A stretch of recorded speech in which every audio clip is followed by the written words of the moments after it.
வானொலியில் நீங்கள் கேட்டு மகிழ்ந்த தென்கட்சி கோ. சுவாமிநாதன் அவர்களின் இன்று ஒரு தகவல் கதை தொகுப்பினை கேட்கலாம். கங்கை கரை தோட்டம் பக்கத்தில் ஒரு ஆசிரமம், அங்கே ஒரு பெரியவர் தங்கி இருக்கிறார். அவர் தான் ராமகிருஷ்ண பரமஹம்சர். அந்த ஆசிரமம் இருந்த இடம் கரக்பூர். வங்காளத்தில் பொதுவாக எல்லாரும் மீன் சாப்பிட்றது உண்டு. கங்கையில் குளிச்சுட்டு கையில் ஒரு மீனோடு வர்றது வழக்கம். இவர் இருக்கிற இடத்துக்கு கங்கையில் படகு வழியாக வரணும். அப்படி தான் எல்லோரும் வருவாங்க. வர்றவங்கள ஒன்று கூட்டி ஆன்மீக விஷயங்களை பற்றி பேசிக்கிட்டு இருப்பார். ஒவ்வொரு நாள் ஒவ்வொருத்தர் நகரத்துக்கு போகணும். வரும்பொழுது மீன் கொண்டுகிட்டு வரணும். அதுக்கு ஒரு அட்டவணையே உண்டு ஆசிரமத்தில். அது பிரகாரம் ஒரு நாள் சுவாமி யோகானந்தர் படகுல போனார். படகை செலுத்தினவங்க ராமகிருஷ்ணரையும் சுவாமி யோகானந்தரையும் மற்றவங்களையும் பித்தர்கள் அப்படின்னு சொல்லி ஏளனமாக பேசினாங்க. அவங்க என்ன பைத்தியம் பிடிச்சவங்க அப்படிங்கிறது மாதிரி. சுவாமி யோகானந்தருக்கு ரொம்ப மென்மையான இதயம். இவங்க இப்படி கண்ணாபின்னான்னு பேசுகிறத பார்த்தா மீனை வாங்கிட்டு திரும்புகிறப்போ என்ன நடக்குமோ அப்படிங்கிற பயம் வேறு வந்துட்டுது அவருக்கு. அவ்வளவு மென்மையானவர். இதை தெரிஞ்சுக்கிட்ட ராமகிருஷ்ணர் யோகானந்தா இங்கே வா அப்படின்னு கூப்பிட்டார். இவர் கண்ணீரை தொடச்சிக்கிட்டே கிட்ட போனார்.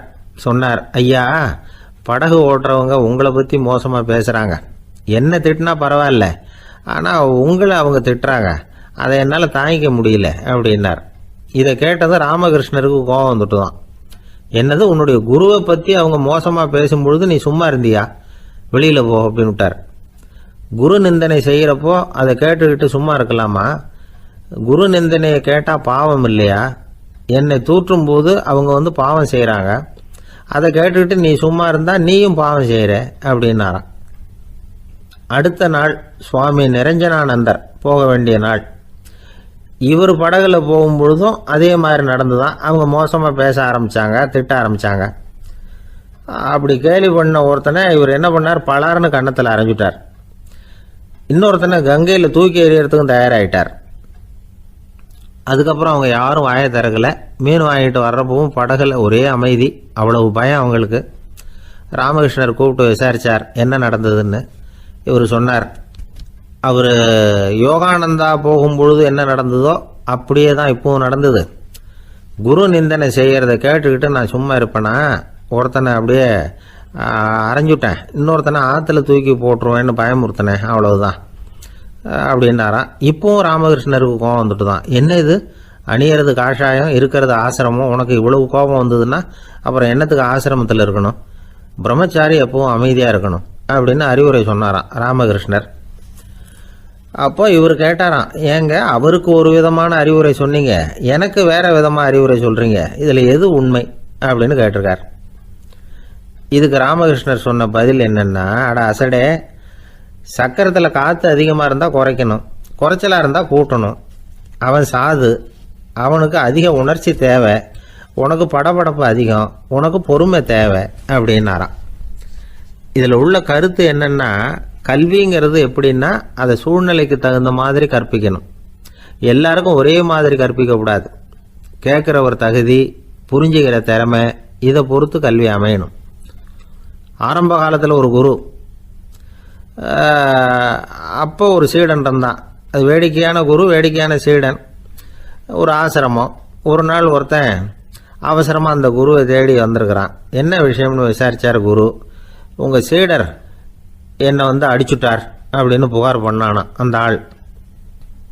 குரு சீடனை கூப்பிட்டார். அடிச்சியா இந்த ஆளை அப்படின்னு கேட்டாராம். ஆமான் இருக்கான் சீடன். ஏன் அடிச்சே அப்படின்னு கேட்டாராம். இந்த ஆள் உங்களை பற்றி மட்டமாக பேசிவிட்டான், என்னால் அதை தாங்கிக்க முடியல, அதனால தான் அடிச்சுட்டேன் இருக்கான். அப்படி என்ன பேசினா அப்படின்னு கேட்டாராம். உன்னுடைய குருநாதர் இப்போல்லாம் அர்த்தமில்லாமல் பேச ஆரம்பிச்சுட்டார் அப்படின்னு சொல்லிவிட்டான், அதனால தான் அடிச்சுட்டேன் அப்படின்னு நானா. அதுக்காக அடித்தே அப்படின்னாராம். நான் அதுக்காக அடிக்கலை குருவே, இப்பெல்லாம் நீங்கள் அர்த்தம் இல்லாமல் பேசுகிறதாக அவன் சொல்கிறான் அப்படின்னா இதுவரைக்கும் நீங்கள் அர்த்தத்தோடு பேசினதாகத்தானே அர்த்தம், அது தப்பு தானே, அதனால தான் அடித்தேன் அப்படின்னா. பக்தின்னு சொல்கிறோம் இல்லையா, அது 3 வகைப்படும் அப்படிங்கிறார் ஒரு பெரியவர். அது என்ன 3 வகைன்னா, தெய்வ பக்தி, அடியார்கள் பக்தி, குரு பக்தி. அடியார் பக்தியை விட தெய்வ பக்தியை விட குரு பக்தி தான் ரொம்பவும் சிறந்ததுங்கிறார் அவர். தெய்வத்துக்கிட்ட செஞ்ச பாவம் குருநாதர்கிட்ட தீர்ந்துருமா. குருநாதர்கிட்ட செஞ்ச பாவம் தெய்வத்துக்கிட்ட போனாலும் தீராதான். இப்படி பெரியவங்களாம் சொல்லி வச்சிருக்கிறாங்க. ஒரு காடு, அங்கே அயோத தௌமியர் அப்படின்னு ஒரு தபோதனர், அவர் பல மாணவர்களை ஒன்றா சேர்த்து ஒரு குருகுலம் நடத்திக்கிட்டு இருக்கிறார். பல தரப்பட்டவங்க பல திறப்பட்டவங்க மாணவர்கள் அதில் சேர்ந்து படிச்சுக்கிட்டு இருக்கிறாங்க. பாஞ்சால ராஜகுமாரன் ஒருத்தனும் அந்த குருகுலத்தில் சேர்ந்து படிச்சுக்கிட்டு இருக்கிறான். அவன் பேர் ஆருணி. பெரிய இடத்து புள்ள, இருந்தாலும் படுப்பில் ரொம்ப கெட்டிக்காரனாக இருந்தான். அவன் தான் அங்கே முதல் மாணவன். ஒரு நாள் குருநாதர் அந்த அரசகுமாரனை கூப்பிட்டார். நம்ம குருகுலத்துக்கு சொந்தமான வயலில் தண்ணீர் பெருகி வெள்ளம் வந்து பயிரை வந்து அழிக்குதான், அதனால் நீ போய் மடையை அடைச்சிட்டு வந்துடும் அப்படின்னார். அந்த அரசகுமாரன் உடனே புறப்பட்டான். குருநாதர் சொல்லிட்டார்ல, உடனே புறப்பட்டான். நான் பெரிய இடத்து பிள்ளையாச்சே, ராஜகுமாரனாச்சே, ரொம்ப செல்வாக்கூட வளர்ந்தவனாச்சே, நான் போய் வயலில் இறங்கி வேலை செய்கிறதா அப்படின்னுலாம் அவன் நினைக்கல. குருநாதர் கட்டளையை நிறைவேற்ற வேண்டியது நம்ம கடமை அப்படின்னு நினச்சான். உடனே ஒரு மண்வெட்டியை தூக்கி தோளில் வச்சுக்கிட்டு புறப்பட்டு போயிட்டான். வயலுக்கு போனான். பார்த்தான், தண்ணி கரையை உடச்சிக்கிட்டு வயலுக்குள்ளே ஏகமாக பாஞ்சிக்கிட்டு இருக்குது. இவன் மண்வெட்டியால் களிமண்ணை புல்லோடு சேர்த்து புல் பத்த மாதிரி வெட்டி வெட்டி போட்டான். இருந்தாலும் மடையை அடைக்க முடியல. தண்ணி அதை மீறி வந்துக்கிட்டே இருக்குது. தண்ணி வந்து வேகமாக வயலுக்குள்ளே போய்கிட்டே இருக்குது. போடுற பத்தையெல்லாம் கரைஞ்சி போயிட்டுருக்கு. இருந்தாலும் இவன் தன்னுடைய முயற்சியை கைவிடலை. வெட்டி வெட்டி போட்டுக்கிட்டே இருக்கிறான். காலையில் அங்கே போனவன் சாயந்தரம் வரைக்கும் இப்படி செஞ்சுக்கிட்டு இருக்கிறான். உடம்பும் மனசும் ரொம்பவும் சோர்ந்து போச்சு. இருந்தாலும் குருநாதர் இட்ட கட்டளையை நிறைவேற்றாமல் இருக்கிறோமேங்கிற ஒரு குறை அவனுக்கு இருக்குது. குரு கட்டளையை நிறைவேற்றாத நான் வந்து இன்னமும் இருக்கணுமா அப்படின்னு யோசனை பண்ண ஆரம்பிச்சிட்டான். என்ன செய்யலாம்னு பார்த்தான். நம்ம குருநாதர் இட்ட பணிக்காக இந்த உடம்பையே தியாகம் பண்ணலாம் அப்படின்னு முடிவு பண்ணான்.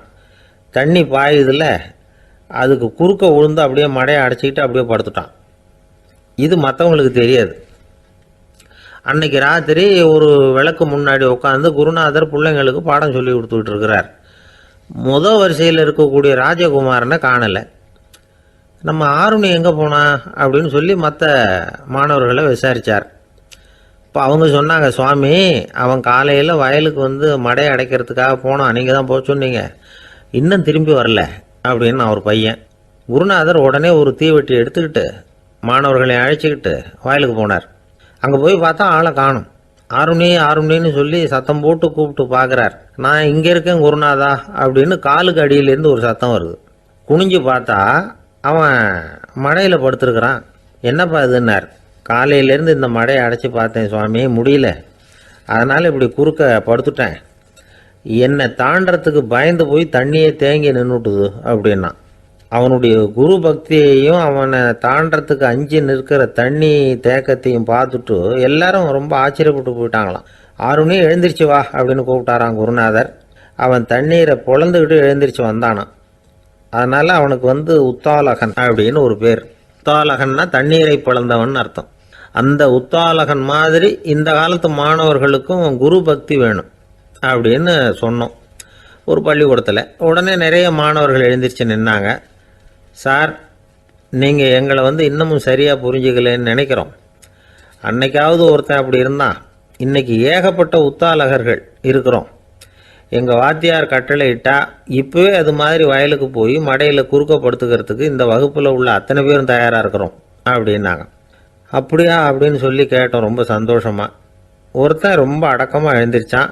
அப்புறம் சொன்னான், ஆமாம் சார், வகுப்பில் வந்து இவர் நடத்துகிற பாடத்தை கேட்டுக்கிட்டு இருக்கிறத விட பேசாமல் போய் மடையில் படுத்துடுறது ஒன்றும் கஷ்டமான காரியமாக இருக்காது, அதனால தான் எல்லாரும் அங்கே போகிறேன்னு சொல்கிறோம் அப்படிங்கிறான். ஒரு பெரியவர் உட்கார்ந்துருக்கிறார். அவரை சுற்றி அவருடைய தோழர்கள் உட்கார்ந்துருக்கிறாங்க. ஏதோ ஒரு முக்கியமான செய்தியை அவர் வந்து அவங்களுக்கு சொல்லிக்கிட்டு இருக்கிறார். அவங்களும் ஆர்வமாக கேட்டுக்கிட்டு இருக்கிறாங்க. இந்த சமயத்தில் யாரோ ஒரு ஆள் வேகமாக அங்கே வர்றார். வர்ற வேகத்திலேயே எனக்கு ஏதாவது உதவி செய்யுங்க அப்படின்னு கேட்டுக்கிட்டே வர்றார். கேட்கறது உதவி, ஆனால் குரல் வந்து மிரட்டுறது மாதிரி இருக்குது, அதட்டி கேட்கறது மாதிரி இருக்குது. இதை கேட்டதும் அந்த பெரியவர் ஆத்திரப்படலை, ஆனால் அவரை சுற்றி இருந்தவங்க ஆத்திரப்பட்டாங்க. இதை பெரியவர் கவனித்தார். கொஞ்சம் அமைதியாக இருங்கன்னார். வந்தவரை கூப்பிட்டார். அவருக்கு சில பொருள்களை கொடுத்தார். என்னங்க, இப்போ உங்களுக்கு மகிழ்ச்சி தானே அப்படின்னார். ஆ ஆ அப்படின்னு அலட்சியமாக அவர் சொல்கிறார். நான் உங்களை நல்ல முறையில் நடத்தினேன்னா அப்படின்னு கேட்குறாரு அவர் மறுபடியும். அதெல்லாம் ஒன்றும் இல்லை அப்படின்னு சொல்லி அவர் சொல்லிகிட்டு இருக்கிறாரு. குரலில் கடுமை குறையில. சுற்றி இருந்தவங்களால இதை பொறுத்துக்க முடியல. கோபத்தோடு அவரை நோக்கி நெருங்க ஆரம்பித்தாங்க. பெரியவர் அவங்களையெல்லாம் தடுத்து நிறுத்தினார். வந்தவரை வாங்க என்னோட அப்படின்னு சொல்லி அழைச்சிட்டு போனார். வீட்டுக்கு போனார். அங்கே போனதும் இன்னும் சில பொருள்களை எடுத்து அவர்கிட்ட கொடுத்தார். இப்போ திருப்தி தானே, நான் உங்ககிட்ட நல்ல முறையில் நடந்துக்கிட்டேனா அப்படின்னார். அவர் முகம் இப்போ தான் கொஞ்சம் மலர்ந்தது. ரொம்ப நன்றி, இறைவன் உங்கள் குடும்பத்துக்கு எல்லா நன்மைகளையும் செய்வான் அப்படின்னு சொன்னார். இதே வார்த்தைகளை என்னுடைய தோழர்கள்கிட்டே சொல்லிட்டீங்கன்னா அவங்க கோபம் தணிஞ்சிரும், வர முடியுமான்னார். கண்டிப்பாக வர்றேன் அப்படின்னாரு. மறுநாள் காலையில் அந்த இடத்துக்கு வந்தார். அதே மாதிரி சொல்லிவிட்டு அவர் போயிட்டார். தோழர்கள்லாம் ரொம்ப வியப்போடு பெரியவரை பார்த்தாங்க. அந்த பெரியவர் தான் நபிகள் நாயகம். அவர் சொன்னார், ஒருத்தன் ரொம்ப ஆசையாக ஒரு ஒட்டகத்தை வளர்த்துக்கிட்டு வந்தான். ஒரு நாள் அந்த ஒட்டகம் கயத்தை அறுத்துக்கிட்டு ஓடி போயிட்டுது. அக்கம் பக்கத்தில் இருக்கிறவங்கெல்லாம் அந்த ஒட்டகத்தை பிடிக்கிறதுக்கு முயற்சி பண்ணாங்க. அதை துரத்திக்கிட்டு ஓடினாங்க. ஒட்டகம் தாறுமாறாக ஓட ஆரம்பிச்சுது. இந்த சமயத்தில் ஒட்டகத்தை வளர்த்தவன் அங்கே ஓடி வந்தான். நீங்கள் அதை ஒன்றும் செய்ய வேணாம், விட்டுருங்க. அதோட சுபாவம் எனக்கு நல்லா தெரியும். அதை சுலபமாக என்னோட வழிக்கு கொண்டுட்டு வந்துட முடியும். நான் பார்த்துக்கிறேன், விட்டுருங்கோ அப்படின்னா. எல்லாரும் விலைக்கு போயிட்டாங்க. இவன் என்ன செஞ்சான் தெரியுமா? கொஞ்சம் புல்லை கையில் எடுத்துக்கிட்டு அந்த ஒட்டகத்தை நெருங்கினான். அவ்வளவுதான். அது ஓடி இவன் காலடியில் உட்காந்துக்கிட்டது. செல்லமாக அதை அப்படியே தடவி கொடுத்தான். முதுகில் ஏறி உட்காந்துக்கிட்டான். அது பாட்டுக்கு சாதுவாக நடந்து போகுது. இந்த கதையை நபிகள் நாயகம் தம்முடைய தோழர்களுக்கு சொல்கிறார். ஒட்டகத்தை மட்டும் இல்லை, சில மனிதர்களையும் கூட சில விதத்தில் அணுகிதான் அவர்களை சீர்திருத்த வேண்டியிருக்குது அப்படிங்கிறத அவங்களுக்கு உணர்த்தினார். இது ஒரு அழகான உளவியல் அணுகுமுறை. சில குடும்ப தலைவர்கள் கூட இந்த ஒட்டகம் மாதிரி நடந்துக்கிறது உண்டு. அப்புறம் அடங்கி போகிறதும் உண்டு. ஒரு குடும்ப தலைவர் காலையில் எழுந்திரிச்சதுலேருந்து சத்தம் போட்டு கத்திக்கிட்டு இருப்பார். பக்கத்தில் இருந்தவங்கெல்லாம் ஓடி போய் சமாதானம் பண்ணி பார்த்தாங்க. அவர் ஓயறது மாதிரி தெரியல. கடைசியில் அவர் மனைவி வந்தாங்க. நீங்கள் எல்லாம் விலகி போயிடுங்க, அவர் சுபாவம் எனக்கு தெரியும், நான் பார்த்துக்கிறேன் அப்படின்னாங்க. சரின்னு எல்லாரும் போயிட்டாங்க. சாயந்தரமாக பார்க்குறாங்க, அவர் சத்தம் இல்லாமல் ஒரு மூலையில் உட்காந்துருக்கிறார். ரொம்ப சாதுவா. ஆச்சரியமாக இருந்தது. என்னம்மா பண்ணீங்கன்னு கேட்டாங்க. அது ஒன்றும் இல்லைங்க, ஒரு வேளை சாப்பாட்டை நிறுத்தினேன், பட்னி போட்டேன், அவ்வளவுதான் அப்படின்னாங்க அந்த அம்மா. துருக்மேனியாவில் அஷ்காபாத் அப்படின்னு ஒரு நகரத்தில் ஒரு புவியியல் விஞ்ஞானி இருந்தார். அவர் ஒரு நாய்க்குட்டி வளர்த்தார். ஒரு நாள் முன்னிரவு நேரம் ஒரு மேஜைக்கு முன்னாடி உட்காந்து அந்த விஞ்ஞானி ஏதோ கணக்கு போட்டுக்கிட்டு இருக்கிறார். அவருக்கு ஒரு சின்ன பெண் குழந்தை, அது தொட்டிலில் தூங்கிட்டு இருக்குது. அந்த நாய்க்குட்டியும் ஒரு மூலையில் படுத்து அது பாட்டுக்கு தூங்கிட்டு இருந்தது. ஒரே அமைதி. அந்த நேரத்தில் திடீர்னு அந்த நாய்க்குட்டி துள்ளி எழுந்திரிச்சது. நேராக குழந்தைகிட்ட ஓடிச்சு. அந்த குழந்தைய அது போட்டிருந்த ட்ரெஸ்ஸோடு சேர்த்து கவ்வி தூக்குச்சு. தூக்கிக்கிட்டு வாசல் பக்கம் ஓடிச்சு. நாய்க்குட்டி குழந்தைய கவ்வி தூக்க முடியுமாங்கிற சந்தேகம் உங்களுக்கு இல்லையா? நீங்கள் நம்ம ஊர் நாய்க்குட்டியவே பார்த்து பழக்கப்பட்டிருக்கீங்க. அதனால் நம்புறதுக்கு சிரமமாக இருக்கும். அந்த ஊர்ல எல்லாம் அது ரொம்ப ஸ்ட்ராங்காக இருக்கும். ஒரு ஏதோ கண்ணுக்குட்டி மாதிரி இருக்கும். விஞ்ஞானி அதை பார்த்துட்டார். உடனே அந்த நாய்க்கு வெறி பிடிச்சிட்டுதுன்னு முடிவு பண்ணிட்டு தன்னோட கை துப்பாக்கியை எடுத்துக்கிட்டு ஓடி வந்தார். அவர் வெளியில் நாய்க்குட்டி எங்கே அப்படின்னு பார்த்து தேடுறார். அந்த நேரத்தில் அந்த வீடு இடிஞ்சு விழுது. காரணம் பூமி அதிர்ச்சி. இப்படி பூமி அதிர்ச்சி உண்டாக போகுதுங்கிறது அந்த நாய்க்குட்டிக்கு முன்னாடியே தெரிஞ்சு போச்சு. அதுதான் குழந்தைய தூக்கிட்டு வெளியில் ஓடி வந்திருக்குது. அது மூலமாக அந்த குடும்பத்தையே காப்பாற்றி இருக்குது அந்த நாய்க்குட்டி. இந்த சம்பவம் நடக்கிறதுக்கு 3 நாளைக்கு முன்னாடியே சில பிராணிகளுக்கு இப்படி நடக்க போகுதுங்கிறது தெரிஞ்சிருக்குதான். ஆமாம், அந்த நகரத்தில் 3 நாளைக்கு முன்னாடியே பாம்பு, பல்லி இதெல்லாம் அது தங்கியிருந்த வலையை விட்டு வெளியில் ஓடி வந்துட்டுது. அதே மாதிரி அங்கே இருந்த புறாவெல்லாம் பறந்து போயிடுச்சான். இதே மாதிரி யுகோஸ்லோவியாவில் கூட ஒரு நகரம். அங்கே ஒரு நாள் ராத்திரி ஒரு மிருக காட்சி சாலையில் திடீர்னு ஒரு பெரிய கலவரம், கூச்சல், குழப்பம். அங்கே இருந்த கழுதை, புலி, யானை, பறவை எல்லாம் கண்ணாபின்னான்னு கத்த ஆரம்பிச்சுட்டுது. நீர் யானை அதுக்குன்னு போட்டிருந்த தடுப்பையே தாண்டி குதிச்சு வெளியில் வந்துட்டு தான். மறுநாள் தான் எல்லாருக்கும் விஷயம் புரிஞ்சுது. அடுத்த நாள் காலையில் அங்கே பூமி அதிர்ச்சி உண்டாயிட்டுது. இப்போ பாருங்க, அதாவது மனுஷனை போய் தீர்க்க தரிசி அது இதுன்னு சொல்லிட்டு இருக்கிறோம். இவனை விட அது பரவாயில்லைன்னு தோணுது. அதாவது மிருகங்கள் ஒன்று நடக்க போகுதுங்கிறத முன்னாடியே புரிஞ்சுக்குதே. சரி, இதெல்லாம் எப்படி அது முன்கூட்டி புரிஞ்சுக்குது? அதுதான் படைப்பு ரகசியம். அதை கண்டுபிடிக்கிறதுக்கு தான் மனுஷன் வந்து ஆராய்ச்சி பண்ணிட்டு இருக்கிறான். விஞ்ஞானிகளோட ஆராய்ச்சியெல்லாம் ஒரு பக்கம் இருக்கட்டும், வீட்டுக்குள்ளேயே சில ஆராய்ச்சி பண்ணி பாருங்களேன். இப்போ சில யோசனை சொல்லி அதை சோதனை பண்ணி பாருங்க அப்படின்னு ஒருத்தர் சொன்னாராம். அதாவது இப்போ மழை வருமா வராதா அப்படின்னு தெரிஞ்சுக்கணுமா, உடனே ஒரு பூனைக்குட்டி பின்னாடியே மெதுவாக போய் அது என்ன செய்யுதுன்னு கவனித்து பார்க்கணும். பூனைக்குட்டி தன்னோட பாதத்தினால சுகத்தில் வந்து அப்படி கீறிக்கிட்டு இருக்கும். அப்படி கீறினா கண்டிப்பாக மழை வரும். சில சமயம் பூனைக்குட்டி அப்படி மல்லாந்து படுத்துக்கிட்டு பாதத்தை உயர தூக்கும், அப்படியும் இப்படியும் புரளும். இப்படி செஞ்சதுன்னா அன்னைக்கும் மழை இருக்காது. அதனால் முன்னாடி இருந்தது மழை வர்றதுக்கு அறிகுறி, இது மழை இல்லைங்கிறதுக்கு அறிகுறி. பறவைகள் பிராணிகள் இதுகளோட நடவடிக்கைகளை பார்த்துட்டு அதையெல்லாம் அடிப்படையாக வச்சு தான் காலநிலையை கண்டுபிடிக்கிற கருவிகளை கண்டுபிடிச்சிருக்கிறாங்க. வாத்து இருக்குல்ல, சில சமயம் தன்னோட அழகை தன்னோட இறகுகளில் அப்படியே புதைச்சிக்கும். அப்படி செஞ்சால் குளிர்காலம் வரப்போகுதுன்னு அர்த்தம். பருவநிலை குளிராக மாறப்போகுதுங்கிறதுக்கு இதுதான் அறிகுறி. சிட்டுக்குருவி இருக்குதுல்ல, அதெல்லாம் புழுதியில் உழுந்து புரளும், சிறகுகளை வந்து படபடன்னு அடிச்சுக்கும். அப்படி செஞ்சால் மழை வரப்போகுதுன்னு அர்த்தம். ஒன்று மட்டும் நாம் நல்லா தெரிஞ்சுக்கணும், இயற்கையின் சீற்றம்னு சொல்கிறோம் இல்லையா, இயற்கை ஏன் நம்ம மேலே கோவப்படுது? இயற்கையை நாம் அனுசரித்து போகிறதில்ல, அதனால் கோவப்படுது. காடுகளை அழிக்கப்படாது, விலங்குகளை கொல்லக்கூடாது, இயற்கை ஏற்படுத்தி வச்சிருக்கிற சமநிலையை கெடுக்கக்கூடாது. அதை புரிஞ்சுக்கிட்டு வாழ்ந்தோம்னா பூமியும் நடுங்காது, நாமளும் நடுங்க வேண்டிய அவசியம் இருக்காது. ஒருத்தர் இருந்தார், சாராய கடைக்கு போனாராம், நிறைய சாப்பிட்டார். அப்புறம் சொன்னார், இது ரொம்ப அற்புதமான சரக்கு போல இருக்கு, உள்ளே போன உடனே இந்த பூமியே நடுங்கிறது மாதிரி இருக்கு எனக்கு அப்படின்னாராம். இதுக்கு கடைக்காரர் சொல்லியிருக்கார், நீங்கள் சாப்பிட்டது வெறும் பச்சை தண்ணி தாங்க, இப்போ ஏற்பட்டிருக்கிறது நிஜம் பூமி அதிர்ச்சி அப்படின்னாராம். ஒரு இலக்கிய கூட்டம் ஏற்பாடு பண்ணியிருக்கிறோம், நீங்கள் அவசியம் வந்து அதில் பேசணும் அப்படின்னு கேட்டுக்கிட்டார் ஒருத்தர். வேணாங்க, 4 பேருக்கு முன்னாடி வந்து நிற்கிறதுனா எனக்கு ரொம்ப கூச்சமாக இருக்கும் அப்படின்னாரு இவர். ஏன் சார் இன்னமும் குழந்த மாதிரி கூச்சப்படுறீங்களே அப்படின்னார் அவர். அவரை ஒரு மாதிரியாக சமாளித்து அனுப்பி வச்சுட்டு அதுக்கப்புறம் அதை பற்றி இவர் யோசித்து பார்த்துருக்கார். சில நிபுணர்கள் எழுதியிருக்கிறத படித்தும் பார்த்துருக்கிறார். மனோதத்துவ நிபுணர்கள் என்ன சொல்கிறாங்க தெரியுமா? 10லேருந்து 20% குழந்தைகள் பிறக்கிறப்பவே கூச்ச சுபாவம் கொண்டதாக தான் இருக்குதான். ஒரு தாத்தா தன்னோட பேர பிள்ளைய ஆசையாக கூப்பிடுறார் விளையாட்டு காட்ட, அதை அழுதுகிட்டு ஓடி போகுது. ஒரு அம்மா தன்னோட பிள்ளைய பள்ளிக்கூடத்தில் சேர்க்கறதுக்காக கூப்பிட்டுக்கிட்டு போகிறாங்க. அந்த புள்ள அம்மாவோட முந்தானையில் ஒளிஞ்சிக்கிட்டு வெளில வரமாட்டேங்குது. இவங்களெல்லாம் எப்படி சமாளிக்கிறது? குழந்தைகளோட கூச்ச சுபாவத்தை போக்குறது எப்படி? இதுக்கு நிபுணர்கள் சில யோசனைகளை சொல்லியிருக்கிறாங்க. மற்றவங்களுக்கு முன்னாடி என் பையனுக்கு கூச்சம் ரொம்ப அதிகம் சார், மற்றவங்க பார்த்தா ரொம்ப வெக்கப்படுறான், இப்படி சொல்கிற அப்பாக்கள் உண்டு. என் பையன் புது மனுஷால பார்த்தா அட்டையாக ஒட்டிக்குவான் சார் அப்படின்னு சொல்கிற அப்பாக்களும் உண்டு. இப்படிலாம் குழந்தைகளுக்கு வந்து முத்திரை குத்துறது ரொம்ப தப்பான். புதுசாக யாராவது வீட்டுக்கு வந்தால் குழந்தை தானாக தன்னோட கூச்சத்தையும் பயத்தையும் போக்கிக்கிட்டு சகஜமாக மாறி வர்றதுக்கு வாய்ப்பு கொடுக்கணுமா. ஒரு கூட்டத்துக்கோ அல்லது சொந்தக்காரங்க கல்யாணத்துக்கோ குழந்தைய அழைச்சிட்டு போகிறீங்க, அங்கே போய் கட்டாயப்படுத்தி குழந்தைய மற்றவங்க கிட்ட பேச சொல்லக்கூடாது. சில சமயம் குழந்தை தானாக தன்னுடைய கூச்ச சுபாவத்தை விட்டு பேசுறதுக்கு முன் வந்தால் அதை பாராட்டணும். குழந்தை கலகலப்பு இல்லாமல் மௌனமாக இருந்ததுன்னா அதையும் கண்டுக்கக்கூடாது. குழந்தை பேச ஆரம்பித்தா அதை ஆர்வத்தோடு கவனிக்க தெரியணும். கலந்து உரையாடுற பழக்கத்தை வீட்லேயே ஆரம்பிக்கலாம். கேட்டதுக்கு பதில் சொல் அப்படின்னு நீங்கள் அதிகாரம் பண்ணிகிட்டு இருக்கக்கூடாது.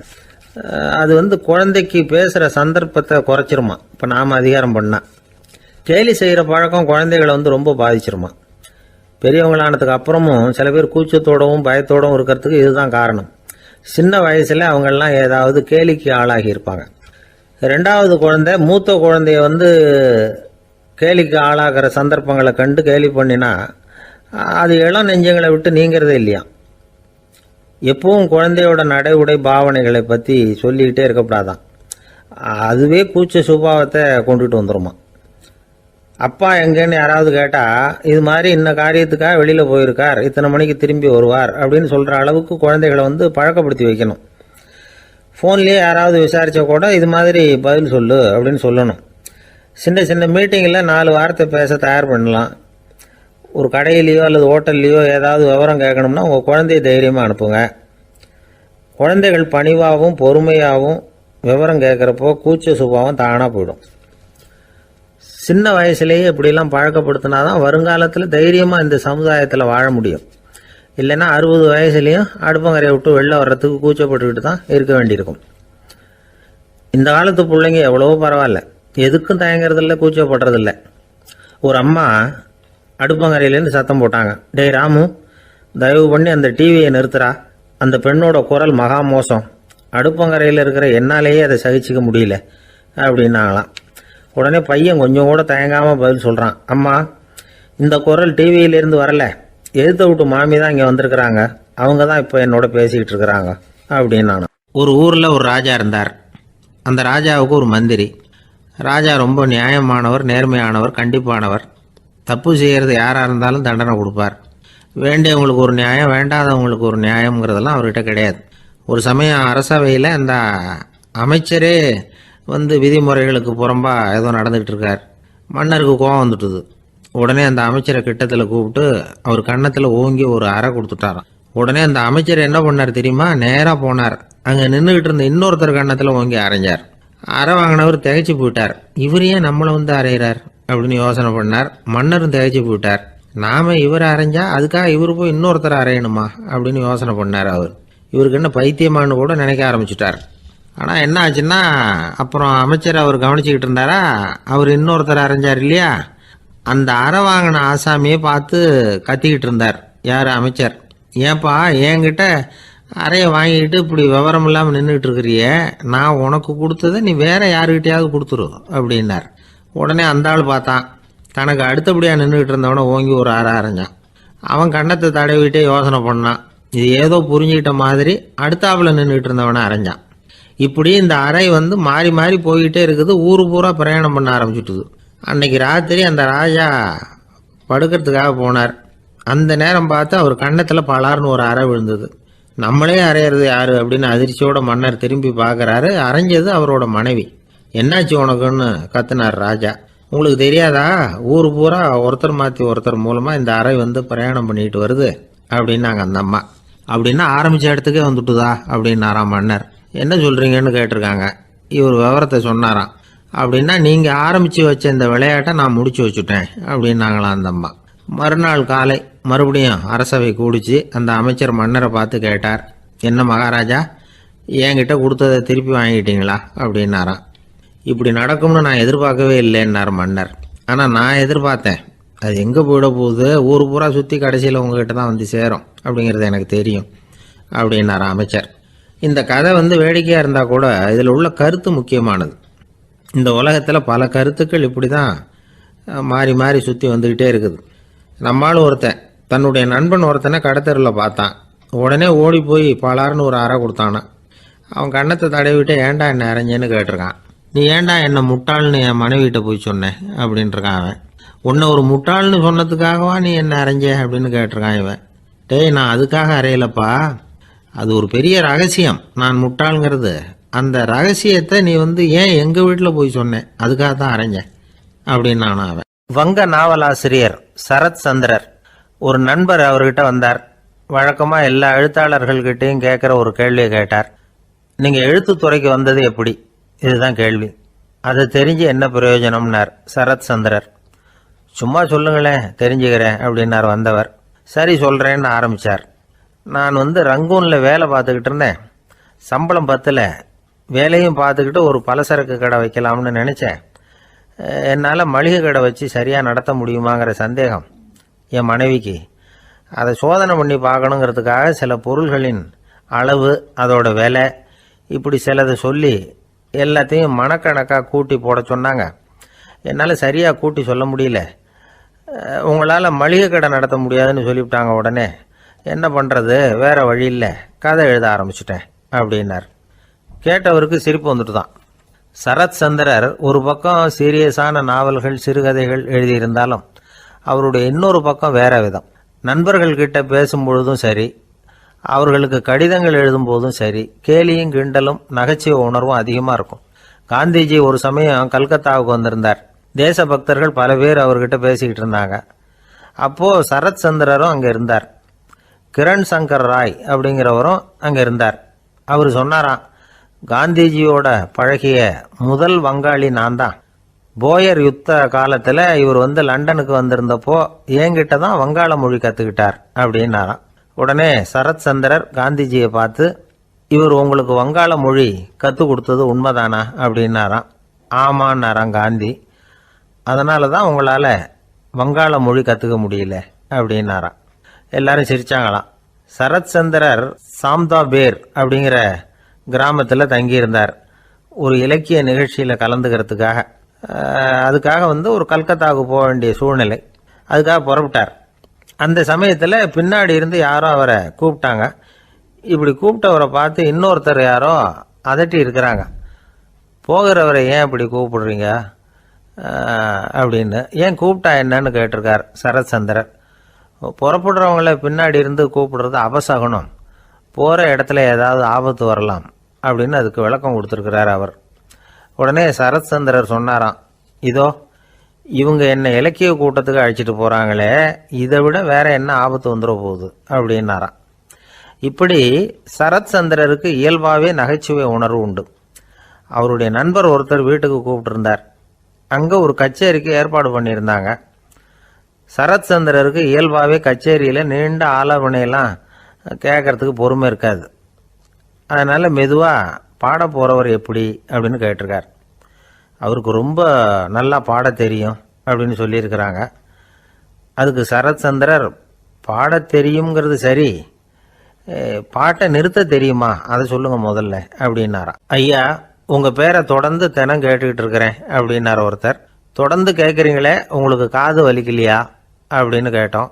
பேசுகிற உங்களுக்கே வாய் வலிக்கல அப்படிங்கிறப்போ கேட்குற எங்களுக்கு எப்படி காது வலிக்கும் அப்படின்னார். நம்ம உடம்புல ஒரு அதிசயம் என்ன தெரியுமா? ரொம்ப நேரம் நாம் நடக்கிறோம்னு வச்சுக்கோங்க, கால் வலிக்கும். ரொம்ப நேரம் வேலை செஞ்சால் கை வலிக்கும், உடம்பு வலிக்கும். ரொம்ப நேரம் பார்த்துக்கிட்டே இருந்தால் கண்ணு வலிக்கும். ரொம்ப நேரம் பேசிக்கிட்டே இருந்தால் வாய் கூட வலிக்கும். ஆனால் ரொம்ப நேரம் கேட்டுக்கிட்டே இருக்கிறதுனால காது வலிக்கிறது இல்லை. அதனால் கேட்கறதுக்கு முக்கியத்துவம் கொடுத்தாங்க நம்ம பெரியவங்க. திருவள்ளுவர் தேவையில்லாமல் வார்த்தைகளை உபயோகப்படுத்த மாட்டார். ஒரு திருக்குறள்னு எடுத்துக்கிட்டாவே அதில் மொத்தம் 7 வார்த்தைகள், அவ்வளவுதான். அப்படி 7 வார்த்தைகள் மட்டுமே உள்ள ஒரு திருக்குறளில் வள்ளுவர் ஒரே வார்த்தையை 5 தடவை உபயோகப்படுத்தியிருக்கிறார், திரும்ப திரும்ப பயன்படுத்தியிருக்கிறார். அப்படின்னா அதை எந்த அளவுக்கு வலியுறுத்தி சொல்கிறார் அப்படிங்கிறத நாம் புரிஞ்சுக்கணும். அது என்ன குறள்? செல்வத்துள் செல்வம் செவிச்செல்வம், அச்செல்வம் செல்வத்துள் எல்லாம் தலை. செவிச்செல்வம்ங்கிறது அவ்வளவு முக்கியமானது. கற்றலின் கேட்டல் நன்று. அதிகம் கேட்கணுங்கிறதுக்காகத்தான் எவ்வளவு கேட்டாலும் காது வலிக்கிறது இல்லை. குறைச்சலாக பேசணும், அதிகமாக கேட்கணும். இன்னொரு விஷயம் கவனிங்க, நம்ம உடம்புல கண்ணுக்கு மூடி இருக்குது, எதையாவது நாம் பார்க்க விரும்பலைன்னா உடனே கண்ணை மூடிக்கலாம். நம்ம வாய்க்கு மூடி இருக்குது, பேச விருப்பம் இல்லையா, வாயை மூடிக்கலாம். மூக்குக்கு கூட மூடிக்கிற வசதி இருக்குது, எதையாவது முகர விருப்பம் இல்லையா, மூச்சை அடக்கிக்கலாம். ஆனால் பாருங்கள், காதுக்கு மூடி கிடையாது, அதை கையால் தான் மூட முடியும். யார் என்ன சொன்னாலும் அது நல்லதோ கெட்டதோ காதில் விழுந்துக்கிட்டு தான் இருக்கும். அறிவு தான் நல்ல விஷயங்களை எடுத்துக்கிட்டு கெட்ட விஷயங்களை விட்டுடணும். நல்ல கருத்துக்கள் நம்ம காதில் நிறைய விழுந்துக்கிட்டே இருக்கணும். அதை கேட்டு நாம் நல்லபடியாக வாழணுங்கிறது தான் படைப்பின் விருப்பம். ஆன்மீகவாதிகள் கூட ஒன்று சொல்லுவாங்க, அதாவது ஆன்மீக பாதையில் நீங்கள் முன்னேறணும்னா முதல்ல சிரவணம் செய்யணும்பாங்க. அதாவது பெரியவங்க சொல்கிற நல்ல கருத்துக்களை கேட்கணும் அப்படின்னு அதுக்கு அர்த்தம். அதனால் யார் நல்ல கருத்துக்களை சொன்னாலும் அதை காது கொடுத்து கேளுங்க. இவ்வளவு கருத்துக்களையும் நம்ம நேயர் ஒருத்தர்கிட்ட சொல்லிகிட்டு இருந்தோம். அவரும் சரி சரின்னு தலையாடிக்கிட்டே இருந்தார். அப்புறம் சொன்னார், நீங்கள் சொல்கிறது சரிதான் சார், காதுக்கு மூடி இல்லைங்கிறது ரொம்ப சரி. அதனால தான் உங்கள் தகவல் கூட நாங்கள் விரும்புகிறோமோ இல்லையோ தினம் காதில் விழுந்துக்கிட்டு இருக்குது அப்படின்னார். எங்களுக்கு ரொம்ப பெருமையாக இருந்தது. அப்படியா அப்படின்னோம். ஆனாலும் என்ன மாதிரி சில பேர் நீங்கள் தகவல் சொல்கிற சமயத்தில் காதில் மூடி இல்லையேன்னு சொல்லி கவலைப்படுறதில்ல சார் அப்படின்னார். ஏன்னு கேட்டோம். காதை மூடுறதுக்கு தானே வசதி இல்லை, ரேடியோவை மூடுறதுக்கு வசதி இருக்குதுல்ல, அதனால் டக்குன்னு அதை மூடி வச்சுருவோம் அப்படின்னார். தேசத்து மேலேயும் தாய்மொழி பேர்லையும் செலுத்துற அன்புக்கு அபிமானம்னு பேர். தேசாபிமானம்னு சொல்றமே இதுதான். ஒரு கணவன் மனைவி பேர்ல காட்டுற அன்புக்கு காதல்னு பேரு, கடவுள் பேர்ல செலுத்துற அன்புக்கு பக்தின்னு பேரு. இப்படி அன்புல பல ரகம் இருக்கிறப்போ அதுல உள்ள வித்தியாசம் தெரியாம இடம் மாத்தி அன்பு காட்டினா இடைஞ்சல் தான். சரி, இந்த அன்பை பத்தி விஞ்ஞானம் என்ன சொல்லுது தெரியுமா? இதயத்தை பாதுகாக்கிறதுக்கு முக்கியமா தேவைப்படுற ஒண்ணு இந்த அன்புதான்னு சொல்லுது. நெதர்லாந்து விஞ்ஞானிகள் இதை ஆராய்ச்சி பண்ணியே கண்டுபிடிச்சிருக்கிறாங்க. கொஞ்சம் முயல் குட்டிகளை 2 பிரிவா பிரிச்சாங்க. 2 குரூப்புக்கும் கொழுப்பு அதிகமா உள்ள ஆகாரத்தையே கொடுத்துட்டு வந்தாங்க. ஆனா ஒரு குரூப்புக்கு வெறுமன ஆகாரத்தை கொடுத்ததோட சரி, இன்னொரு குரூப் முயல்களுக்கு ஆகாரம் கொடுத்ததோட நிறுத்திக்கல. அதுக்கு முன்னாடி கூண்டுகளை திறந்து விட்டு முயல்களை கொஞ்ச நேரம் எடுத்து கொஞ்சி விட்டு அதுக்கப்புறமா ஆகாரம் கொடுத்தாராம் ஆராய்ச்சியாளர். இந்த குரூப்புக்கு இதய பாதிப்பு 60% குறைச்சலா இருந்துதான். சில நோயாளிகளுக்கு ஹார்ட் அட்டாக் வந்தாலும் அதை தாங்கிக்கிட்டு குணமாகிற சக்தி அதிகமா இருக்குது. இது எப்படின்னு ஆராய்ச்சி பண்ணி பார்த்திருக்கிறாங்க. அவங்க எல்லாம் மனைவி தன் பேர்ல ரொம்ப அன்பா இருக்கிறதாக நினைக்கிறவங்களா இருக்கிறாங்களாம். இதய நோயாளிகள் பல பேரை சந்திச்சு இதய நோய் ஏற்பட என்ன காரணம்னு கேட்டிருக்கிறாங்க. அவங்க சொன்ன காரணம்லாம் சாப்பாடு சம்பந்தமா இல்லையா, மனைவி அன்பா இல்ல, இப்படிப்பட்ட காரணத்தை தான் சொல்றாங்களாம். அதனால இதயத்தை பாதுகாக்கணும்னு நினைக்கிறவங்க அடுத்தவங்க அன்பா இருக்கிறது மாதிரி பாத்துக்குங்க, அதுதான் முக்கியம். ஒருத்தர் முகம் பூரா பிளாஸ்டரி போட்டுட்டு வந்தார், ரொம்ப கோபமா. என்னங்க ஆச்சுன்னு விசாரிச்சேன். எல்லாம் உங்களாலதான் சார்னார். விவரமா சொல்லுங்களேன். என்ன உங்க தகவலை கேட்டுட்டு ஒரு பூனைக்குட்டியை கையில எடுத்தேன், அன்பா அதை தடவி கொடுக்கறதுக்காக. ஆனா அது முந்திக்கிட்டது, அது என் முகத்தை தடவி கொடுத்துட்டுது. முகம் பூரா நகை கீறல், அதுதான் இப்படி.